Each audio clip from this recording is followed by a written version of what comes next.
आज हम लोग बहुत ही प्यारा सा एक कंपैरिजन करने वाले हैं हम बुलेट का और एक इलेक्ट्रिक व्हीकल का।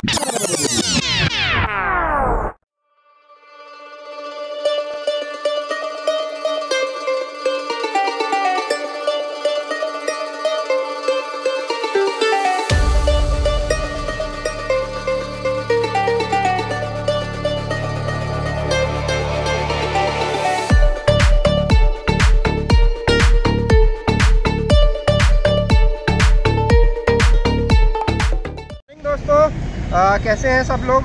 आज हम लोग गाड़ी पे नहीं हैं, आज हम लोग टू व्हीलर पे हैं और एक आज बहुत ही प्यारा सा एक कंपैरिजन करने वाले हैं हम। एक्चुअली परफॉर्मेंस कंपैरिजन है बुलेट का और एक इलेक्ट्रिक व्हीकल का। हालांकि दोनों का कंपैरिजन नहीं है कहीं से कहीं तक, बिकॉज टेक्नोलॉजी अभी नहीं है तो हमें भी नहीं पता है कि कैसा कंपैरिजन रहेगा। और इसमें जीत और हार की कोई बात नहीं है, ऑब्वियस है, सब जानते हैं बुलेट ही जीतेगी। बट फिर भी हम ये देखना चाह रहे हैं कि एक इलेक्ट्रिक व्हीकल कहाँ तक स्टैंड करता है एक बुलेट के सामने। और हम लोग यहाँ पर दो लोगों की कैपेसिटी में इसको चलाएंगे और हिल्स पर लेकर के जाएंगे। तो आप लोग बस बने रहिएगा हमारे साथ इस चैनल पे पंतनगरियंस पे, और keep liking and keep subscribing. Subscribe जरूर कीजिएगा, तभी मज़ा आएगा आपको पूरी वीडियो देखने का। और कोई भी वीडियो में ना कोई कंटेंट स्किप मत कीजिएगा प्लीज़, पूरा आराम से धीरे धीरे देखिएगा, आपको सब समझ में आएगा और बहुत मज़ा आने वाला है आज। जैसा कि आप लोग उस गाड़ी को देख ही चुके हैं, इलेक्ट्रिक है, और कहाँ मेरी बुलेट और कहाँ वो। तो बुलेट का मतलब आपको इंट्रोडक्शन देने का तो मतलब बनता ही नहीं है इंडिया में। बुलेट मतलब the king of the road.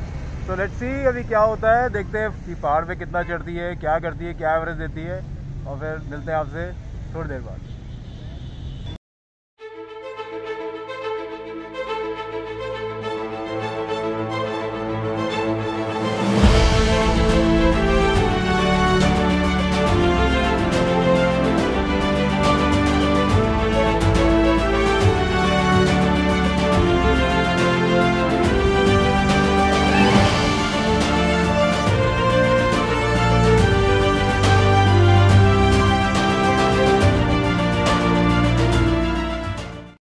तो दोस्तों अभी हम आ चुके हैं हल्द्वानी, और जब मैंने गाड़ी घर से स्टार्ट करी थी तो इसकी रेंज जो आ रही थी वो आ रही थी 125 किलोमीटर्स, और अभी जो रेंज ये दिखा रहा है वो है 74 किलोमीटर्स। तो मुझे ये समझ में आया कि मैंने एक्चुअल डिस्टेंस जो कवर किया है वो है 42 किलोमीटर्स, मतलब 125 माइनस 42 किलोमीटर्स, और अभी रेंज दिखा रहा है 74 किलोमीटर्स, मतलब 15 किलोमीटर का इसने कुछ तो गड़बड़ किया है। अब वो क्यों किया है मैं आपको बताता हूँ। मेरी जो टॉप स्पीड थी, आप देख पा रहे होंगे मेरे डिस्प्ले में, वो टॉप स्पीड थी 95 किलोमीटर पर आवर की। जब हमने बुलेट से इसको कंपेयर किया था तो स्पीड में 95 किलोमीटर जब हम टॉप स्पीड लेते हैं, इट मीन्स कि बैटरी की कंजम्पशन ज़्यादा है। और दूसरा एक कारण ये भी है कि जो हमारी सीटिंग कैपेसिटी है वो एक्चुअली जो ARAI के नॉर्म्स के हिसाब से जो ये रेंज क्लेम करते हैं, उसमें single seating capacity with an average weight of 70 kg calculate करते हैं। बट हम लोग 2 जने थे और हमने गाड़ी भी बहुत तेज़ भगाई, तो शायद मुझे ऐसा लगता है कि उसने रेंज थोड़ी सी कम कर दी। लेकिन अगर आप ओवरऑल देखोगे तो 53% मेरी बैटरी रिमेनिंग है, और ये अभी मुझे रेंज दिखा रहा है 74 किलोमीटर्स की। तो जो टोटल मैंने आपको जो कैलकुलेशन बताई है वो कैलकुलेशन है प्लेन्स में। अब हम जब यहाँ से हिल्स स्टार्ट है, तो अब हम हिल्स पे जब जाएंगे तो ऑब्वियस है कि हाइट है, स्टीप होगी, तो बैटरी कंजम्पशन ज़्यादा बढ़ जाएगी। तो हमें करना क्या है, हमें ये देखना है कि 74 किलोमीटर्स की एक्चुअल रेंज जो है EV में, वो एक्चुअली हिल्स पर कितना रेंज देती है। तो अगर हम बुलेट की परफॉर्मेंस से कैलकुलेट करें, ऑब्वियस है बुलेट से कोई कंपैरिजन तो है नहीं, बुलेट बहुत ही अच्छी 350 या 400 सीसी की गाड़ी होती है। लेकिन ये भी पीछे नहीं थी वहाँ से, 95 किलोमीटर की टॉप स्पीड इसने अटेन करी है 2 लोगों की कैपेसिटी में, तो वो भी एक अच्छा फिगर है। तो कुल मिला करके अगर आप देखोगे तो एवरेज है अभी तक। अब हमें देखना यह है कि जब हम नैनीताल पहुंच जाएंगे तो वहां से पहुंचने के बाद जब हमारी बैटरी की रेंज ख़त्म हो जाएगी तो हम इसको कहां पर चार्ज करेंगे और कैसे करेंगे। फिर हम लास्ट में शाम को पहुंच करके आपको ओवरऑल रिव्यू देंगे कि क्या रहा गाड़ी का और क्या रहा कंपैरिजन का, राइट। तो गाइस आज हमारा प्लान जो है वो है नैनीताल तक का। साथ में वहाँ का जो एक ज़ू हमसे एक छूटा हुआ है नैनीताल का, उसको भी हम आज कवर करने की कोशिश करेंगे। अगर हम टाइम पे वहाँ पहुँचते हैं तो डेफिनेटली ज़ू भी जाएंगे और साथ में अपनी परी और अपने रोड किंग का कंपैरिजन।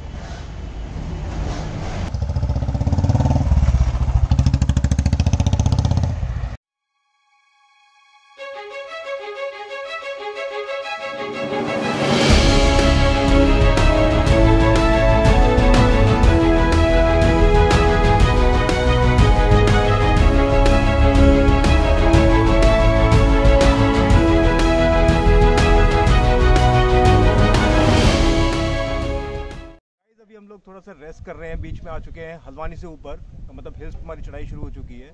और जो परफॉर्मेंस वाइज हमने अभी देखी है, हमारी जो स्कूटी ओला की स्कूटी हमारे पास जो नई आई हुई है वो काफ़ी अच्छी चल रही है, अच्छी परफॉर्मेंस है। इसने करीब 95-100 के बीच में भगाई भी है गाड़ी, मैंने बुलेट से उसको फिर चेज़ करना पड़ा। अभी तक इसकी परफॉर्मेंस बहुत अच्छी है। फॉर अ टाइम बिंग हम लोग अभी थोड़ा रेस्ट कर रहे हैं कि थोड़ा सा गाड़ियों को थोड़ा रेस्ट देते हैं और बुलेट को भी थोड़ा सा ठंडा होने देते हैं। But I can say performance is very good, very good. Scooty की परफॉर्मेंस बहुत अच्छी है और ऐसी है कि अगर स्कूटी ऐसी परफॉर्मेंस दे रही है तो आप सोचो अगर लोकल आप मार्केट में चला रहे हो तो क्या होगा। बहुत ही बढ़िया।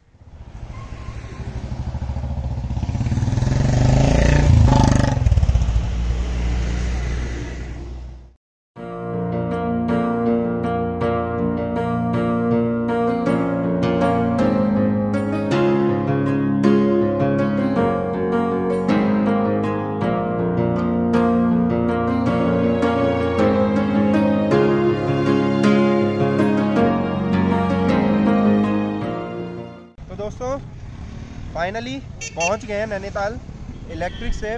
फर्स्ट टाइम कोई ईवी जो है वो नैनीताल की पहाड़ पे आई होगी। आप झील भी देख सकते हो यहाँ पे बराबर में। तो जैसे तैसे करके हम ले आए हैं इसको। हालांकि अभी ये इको मोड में आ चुकी है और इसकी बैटरी कंजम्पशन जो है, बैटरी पावर जो है वो 10 या 15 किलोमीटर ही रह गई है। तो बट इसने जो कंजम्पशन है वो ज़्यादा करी है हाइट की वजह से। लेकिन जब हम प्लेन में चल रहे थे हल्द्वानी में तो अब इसकी कंजम्पशन काफ़ी ठीक ठाक थी। तो जितने किलोमीटर एक्चुअल दिखा रही थी उतने ही किलोमीटर चल रही थी। लेकिन जब हम हिल्स पे आए तो इसने किलोमीटर की जो रेंज है वो बहुत जल्दी डाउन करनी शुरू कर दी, जिसकी वजह से जो ये है इसका किलोमीटर कम रह गया। अब हम कोई चार्जिंग का पॉइंट देखते हैं यहाँ पर और उसके बाद इसको चार्जिंग में लगाएंगे। लेकिन अगर कंपैरिजन करें बुलेट का और ईवी का तो भैया बुलेट ही जीतेगी, क्योंकि बुलेट जो है उसके अंदर 350 सीसी का इंजन है पहली चीज़। दूसरा, फ्यूल का कोई प्रॉब्लम नहीं है। करीब 20 लीटर का इसका टैंक होता है, 15-20 लीटर का। अब यहाँ पर तो ये है भैया जितना चार्ज होगा उतना ही चार्ज होकर के चलेगी।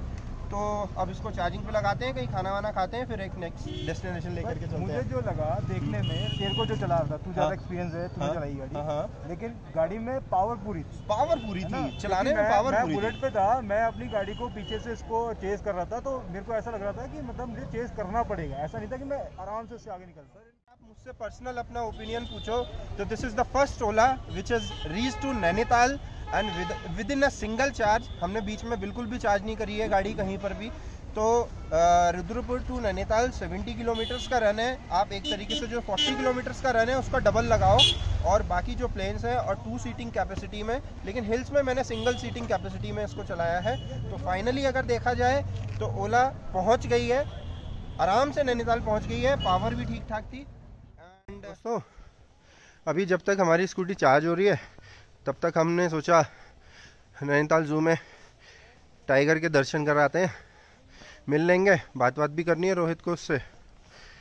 तो अभी जा रहे हैं नैनीताल ज़ू।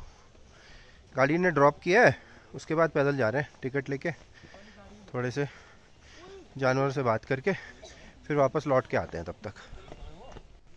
तो गाइस ये देखो जंगल का राजा जाते हुए फिर आते हुए, ये मेरे से नजरें क्यों चुरा रहा है?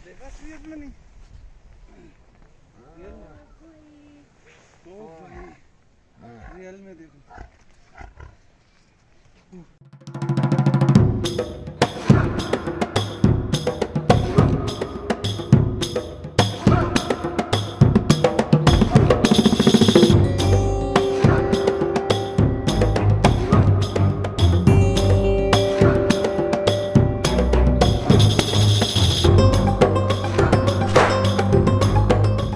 दोस्तों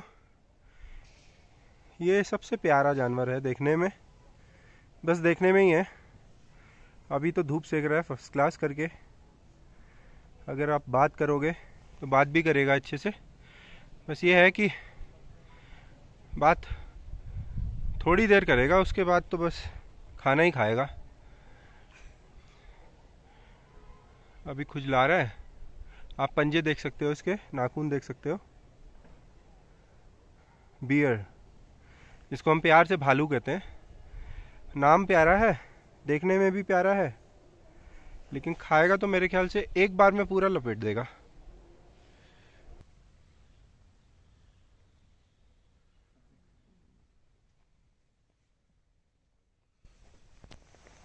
मादा हो गया ना ये, ज़्यादा नहीं आ रहा है इसकी एक आँख फूटी हुई है।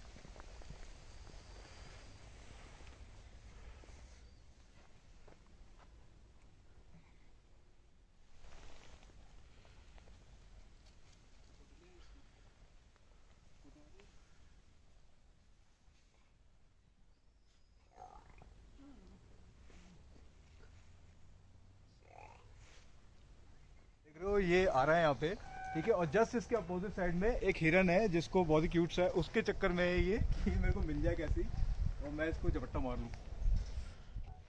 तो गाइस जैसा कि आप देख रहे हैं हमारे पास एक हिरन भी है प्यारा सा, इसका नाम है टुलटुल हिरन। टुलटुल हिरन, और टुलटुल हिरन का छोटा सा बच्चा भी है, देखिए आप उधर को, वो वैसे तो बकरी का बच्चा लग रहा है लेकिन है हिरन का बच्चा। और इस हिरन को चीतल कहते हैं, सॉरी चीतल है, चीतल चीतल। और ये देखिए टुलटुल कैसे हो, पहचान रहा है मुझे। इसकी स्टोरी जू की है कि पहले एक्चुअली ना ये सब एक साथ रहते थे, तो वो आपस में लड़ते झगड़ते रहते थे। जैसे ये देखिए गाली दे रहा है उसको, वो उधर से वो कुछ बदतमीजी बात कर रहा है और ये बेचारे एक दूसरे को देख रहे हैं। फिर उसके बाद हमारी गवर्नमेंट ने करा कि इसको अलग अलग रूम्स दे दिए जाए। तो ये अकोमोडेशन है जिसमें सबको अलग अलग bedrooms with 2 room set with toilet and bathroom और बालकनी के साथ दिया गया।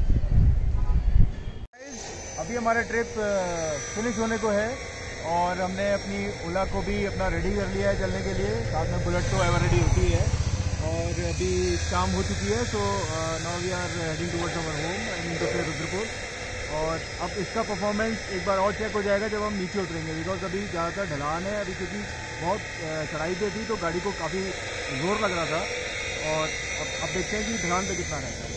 तो मिलेंगे आपको फिर रुद्रपुर में और लास्ट में ब्लॉग का आपको बताएंगे कि क्या कंक्लूजन रहा हमारे जाने का आने का और गाड़ियों का। और जू भी आपको दिखाएंगे जो अभी हमने आज देखा है, वो भी आप देखा होगा आपने, मतलब तो देख चुके होंगे।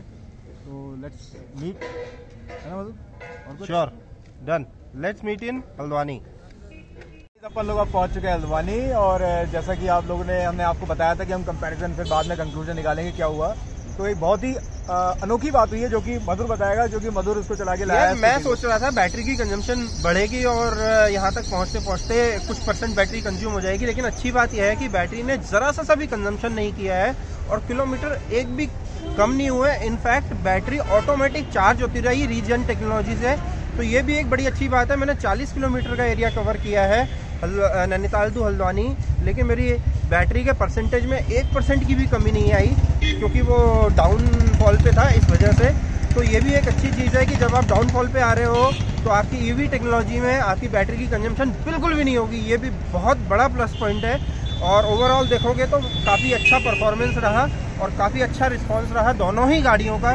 बुलेट तो भाई एवरग्रीन है, उससे तो कोई भी जीत नहीं सकता। 60 का मेरा भी आएगा, क्योंकि मैं ढलान पे बहुत न्यूट्रल करके लाया था गाड़ी को, तो मेरा बुलेट का भी अच्छा एवरेज आएगा। तो कंक्लूजन ये निकलता है कि अगर आप लोग कॉस्ट कटिंग की तरफ जा रहे हो तो गो फॉर इलेक्ट्रिक व्हीकल, और अगर आप जनरली लॉन्ग रूट्स के लिए गाड़ियां प्लान करते हो तो आपको ऑब्वियस है बुलेट के ऊपर या किसी भी जनरल गाड़ी के ऊपर ही पेट्रोल या उसके ऊपर ही जाना चाहिए। लेकिन अगर आप लोकल के हिसाब से और बाकी चीज़ों के हिसाब से कंक्लूड करोगे तो electric vehicle is the best, because यहाँ पे जो पर किलोमीटर जो कॉस्ट आ रही है वो कॉस्ट इतनी कम है कि आप लोग एग्ज्यूम भी नहीं कर सकते। कॉस्ट आ रही है करीब 20 पैसा पर किलोमीटर, 20 पैसा पर kilometre. So this is negligible amount of road cost, जो आज की डेट में किसी भी व्हीकल में सबसे ज़्यादा कम है। अच्छा, इन टर्म्स ऑफ कंफर्टेबल मतलब कैसा रहा गाड़ी? कंफर्ट बहुत ज़बरदस्त कंफर्ट था, गाड़ी की हैंडलिंग बहुत अच्छी है। मतलब इवन मैं 60 की स्पीड में भी टर्न कर रहा था हिल्स पे, तो स्टेबिलिटी बहुत अच्छी है गाड़ी, मुझे डर नहीं लग रहा था बिल्कुल। जैसे बुलेट की स्टेबिलिटी बहुत अच्छी है ना, तो वैसे ही सेम स्टेबिलिटी है, मुझे डर नहीं लग रहा था कि गाड़ी स्लिप करेगी या स्किड करेगी, इस टाइप की कोई चीज़। तो overall conclusion is this, EV is perfect आने वाले टाइम के हिसाब से। अगर आप लो कॉस्ट गाड़ी प्रेफर करते हो तो go for any kind of EV. और ओला के लिए मैं कहूँगा कि Ola is best in EV, best in EV, best in EV. That's all for this blog. और अगर आप लोगों को हमारा ब्लॉग पसंद आया हो तो प्लीज़ प्लीज़ प्लीज़ लाइक कीजिएगा, सब्सक्राइब जरूर कीजिएगा, क्योंकि आपके सब्सक्राइब करने की वजह से ही हम लोग मोटिवेट होते हैं, ताकि हम अगला ब्लॉग आपके सामने बहुत अच्छा सा प्रेजेंट करें और एक अच्छी लोकेशन पे हम तीनों साथ मिल करके फिर से एक नई डेस्टिनेशन एक्सप्लोर करें और आपको उससे इंट्रोड्यूस करें। और लास्ट में एक शेयर किया है मैंने बुलेट और ओला के ऊपर कि दिल के अरमा आंसुओं में बह गए, ओला आगे निकल गई, हम गियर बदलते रहेंगे। Bye bye, good luck.